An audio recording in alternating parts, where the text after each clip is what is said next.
What's going on, everybody? Welcome back to another lesson. My name is Jay Tarantino from the band Etherius, and today we are breaking down some more licks for you from our song Gilded Shadows of Oblivion. Last lesson, I broke down the first verse, we broke down some of the riffs, we broke down the first verse guitar solo. Now we're going to get into the main hook of the song, the pre-chorus and the chorus. I'm going to show you the licks that I'm playing in the solo, as well as the riffs going on underneath. So let's get right to it. So if you would like to get this lesson with downloadable Guitar Pro tabs, as well as the backing tracks and the stems, the album stems, please consider becoming a patron. I'll have it available on my Patreon, patreon.com/Jay Tarantino. I'll have the link for you in the description box below. And check out the new etherius album, Hymns at a Crimson Raven. Again, the link is in the description box below. In the last couple lessons, we broke down the riffs and the guitar solo going on. So today we're going to get into the pre-chorus as well as the chorus. And we're playing a riff. Again, the riff kind of reflects what the drums are doing. So the riff goes like this.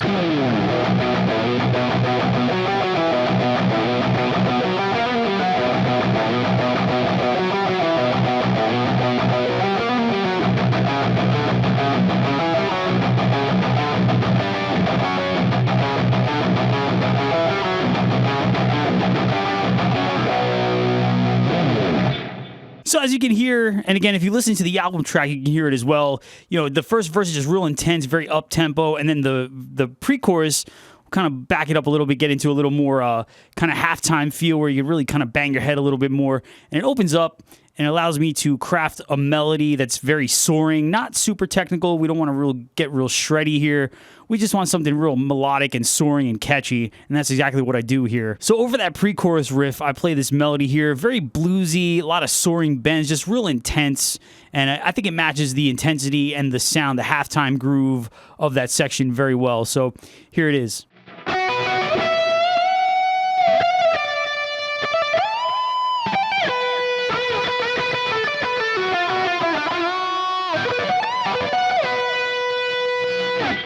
So as you can see, that section, a lot of soaring bends, just very sort of rock and roll-ish, very pentatonic, very bluesy, but also very aggressive. Again, it fits that section really well. So my licks here are going to be centered around B minor. Again, we're in the key of B minor. So again, really just focusing on the notes B, F sharp, and D, which is the root, the third, and the fifth of B minor, to go real nicely with that open B string. So we're starting 7th fret on the B string, and we're doing 7, 7, 7, 10. That's on the B and the E. And then right here, we're going to bend from E to F sharp, so 12 to 14. And then just kind of a bend and release. And so this is a really great section to learn, to really focus on bending. If you're not good at bends, if you're more of a beginner player, this will really help you practice your bends and get the accuracy and the pitch correct with your bends. So this F sharp, we really want to make sure that we got that note embedded in our ears. So one thing I like to do is practice matching the pitch. So, you know, we're going to play that note here. Really get the sound of it in our ears. So what I like to do is play the actual note and then practice bending up to it and kind of go back and forth between the two.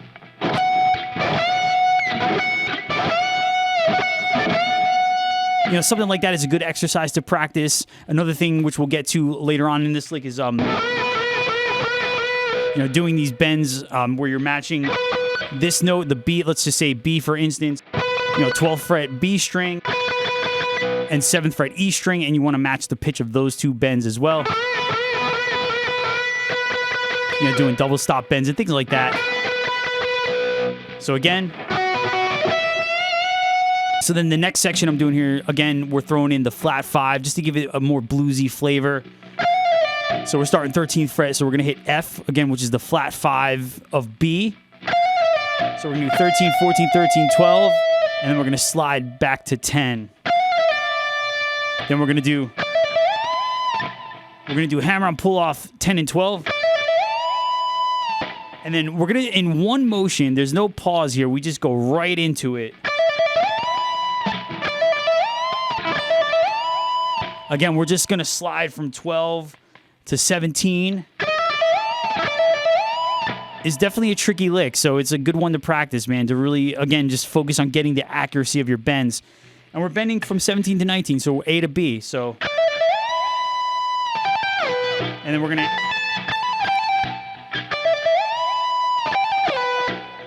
So then from there, we're gonna do this. We're gonna do hammer on pull off 10 and 12. And then all in one motion. There's no stopping. There's no hesitation. We're just going to go right into the bend. We're bending from 17 to 19. So that's A to B on the high E string. And then we're going to hammer on pull off. And then we're going to slide back to B an octave lower on the 7th fret. Again, this is on the E string. So up to there we have...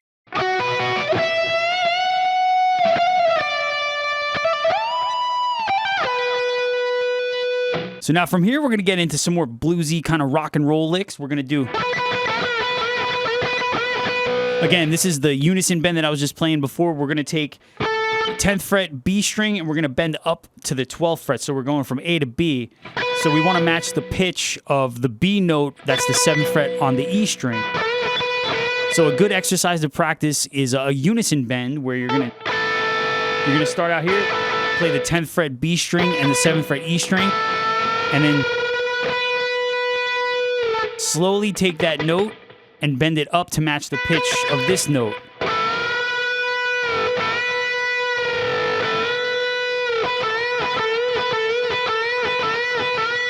Again, good exercise if you're not used to bending, if you're still trying to train your ears to hear the pitches. Great exercise to practice to match the pitch of your bends. So from there, we're doing that unison bend.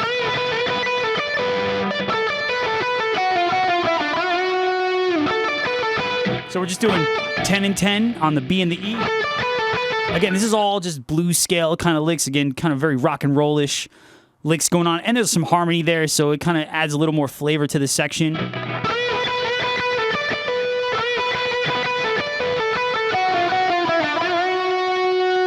Again, right here, we're bending up to the F sharp on the 11th fret G string. So we're bending from 9 to 11.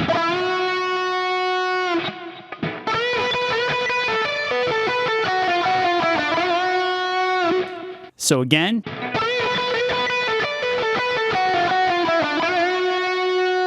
we're going to end the phrase here with this B minor arpeggio. So we're doing 16 on the G, 15 on the B, 14 on the E. And then we're going to bend again. We're going to hit that same B, 19th fret E string. We're going to bend that up again from 17 to 19. So again, we do that arpeggio.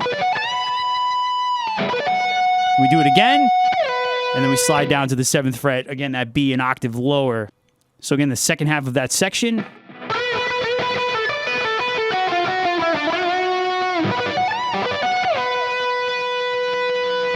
And here's the entire pre-chorus played slow.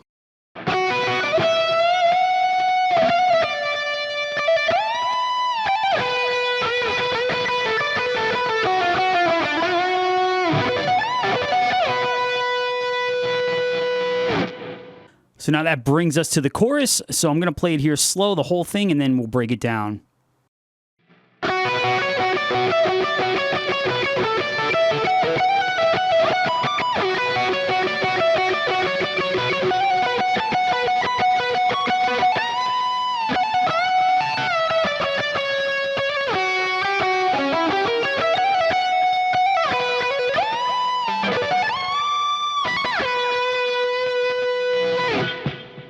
All right, so again, as you hear, that melody kind of sticks with the same themes we were doing in the pre-chorus. You know, some bends, really aggressive soaring bends.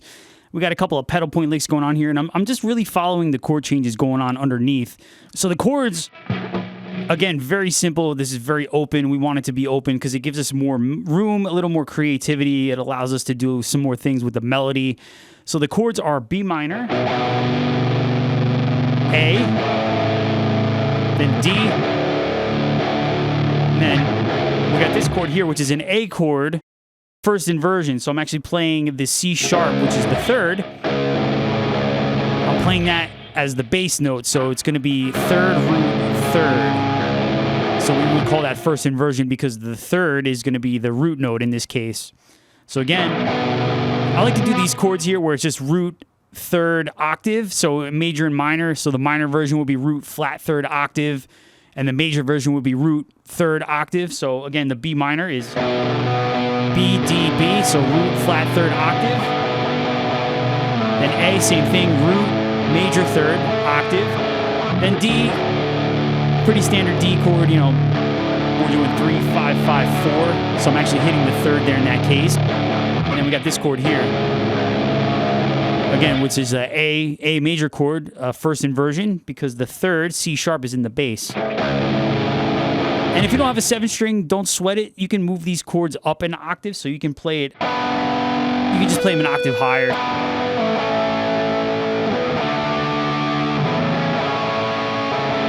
So it doesn't have the same power, but again, you can still make it work with a 6-string. So over the B minor chord, I'm doing... Again, my notes are based around B, F sharp, and D, which are the notes of a B minor chord. So I'm doing... In this case, I'm actually pedaling F sharp, so 7th fret B string, and I'm doing...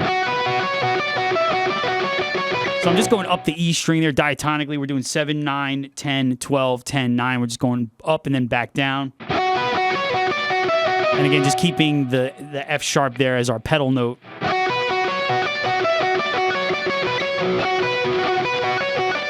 And the picking here is alternate, so I'm doing down, up, down, up, down, up, down, up. So all the upstrokes are going to be on the E string notes. And then right here, right in that phrase, 9, 10, 9, 7, 9. Then we repeat it again.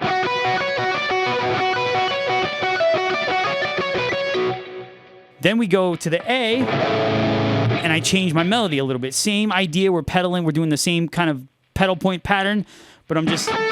This time I'm pedaling A, so 10th fret on the B string. Again, moving the melody with the chord changes. So from the top. So right here we're doing 10, 12, 14. Those are going to be the notes there on the E string. And again, pedaling A, so 10th fret B string. Then we're doing... So we're doing hammer on pull off, 14, 15, 14, 12, 14.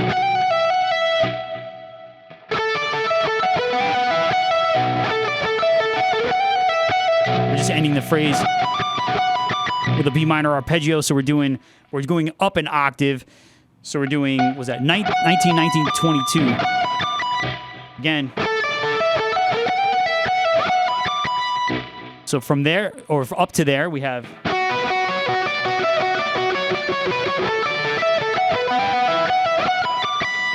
Again, following the chords, B minor, A.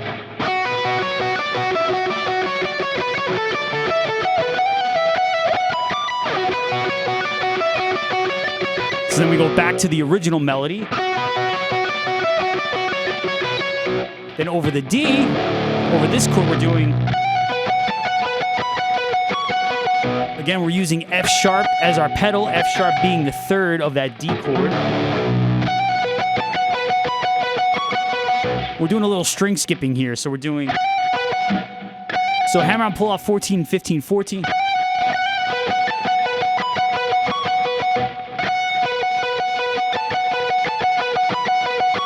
So we're pedaling two notes there. We're pedaling B, so 16th fret G string, and then F sharp. So, and again, that's over this D chord. And so again... So from the beginning up to there, we have...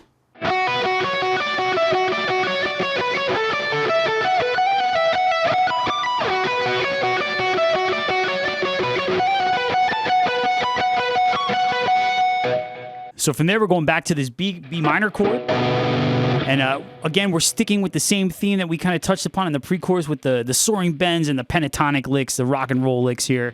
So so that lick goes like this.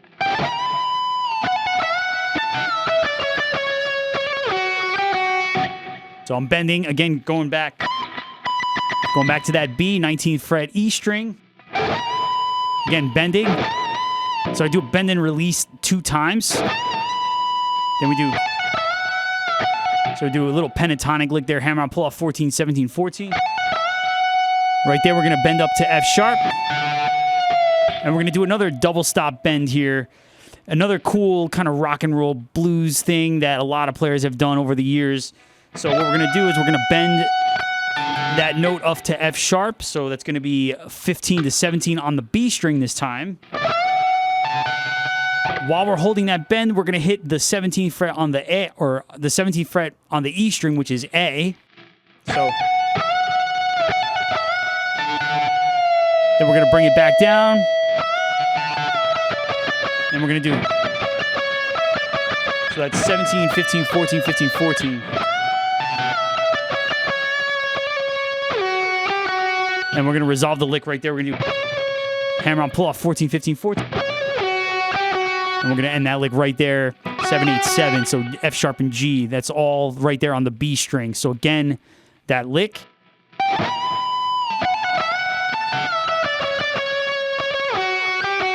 And then those licks, again, that's over the A. So again, the melody, the chord progression is kind of helping to dictate what the melody is going to do, because when each time the chord changes, I want to target the notes of that chord in my melody. So the melody almost kind of writes itself. So again.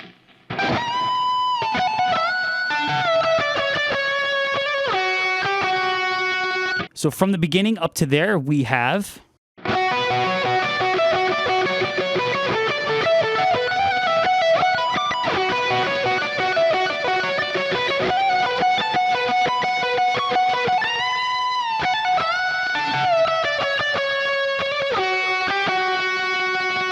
So now here the chords change once again. So instead of going back to this chord like we did the first time, so we did B minor, we did A, we're going to go to F sharp now. So to reflect that chord change, I'm going to change my melody again. This time we're going to get into a little diminished arpeggio, get into some harmonic minor again to accent the 5 chord. F sharp is the 5 chord in the key of B minor. So I'm doing this lick right here. So again, it's based on a diminished 7th arpeggio, again outlining the chords. We got C sharp, or outlining the notes, C sharp, which is the 5th, of course the major 3rd, A sharp, which is the 7th, the major 7th in B harmonic minor, and we got E, which is the 7th, so we did like a chord, basically it outlines this chord right here, F sharp 7, F sharp dominant 7, so again, so we're starting 11th fret on the D string, we're doing 11, 14, then we're doing 12 on the G, and then 11, 14 on the B string. So after we play that diminished arpeggio, we got this lick. So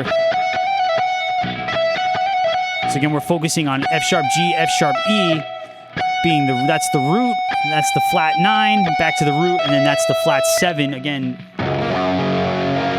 of this chord. And that's what gives us that harmonic minor sound right there. Then we're going to play that same lick again.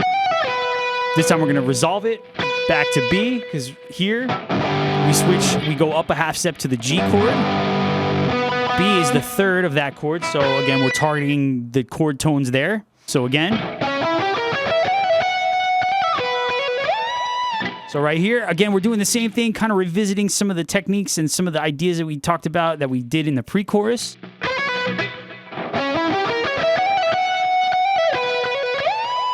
So we're just hammer on, pull off 7, 9, 7. And then we're going to slide all the way up to the 17th fret, which is A. And we're going to, again, we're bending. We keep going back to that B to try and resolve everything. So again.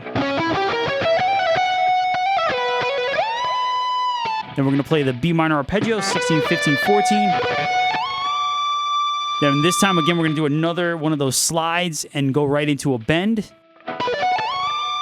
This time we're doing a half step bend. We're bending from 21 to 22. So C sharp to D.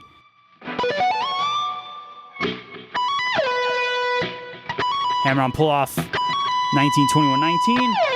And then we're going to resolve it back to B. And that is the end of the chorus. And that resolves nicely into the next section, which we will go over in the next lesson. All right, so let's review the chorus. And then I will play the whole thing pre-chorus through the chorus. I'll play it slow. So here we go.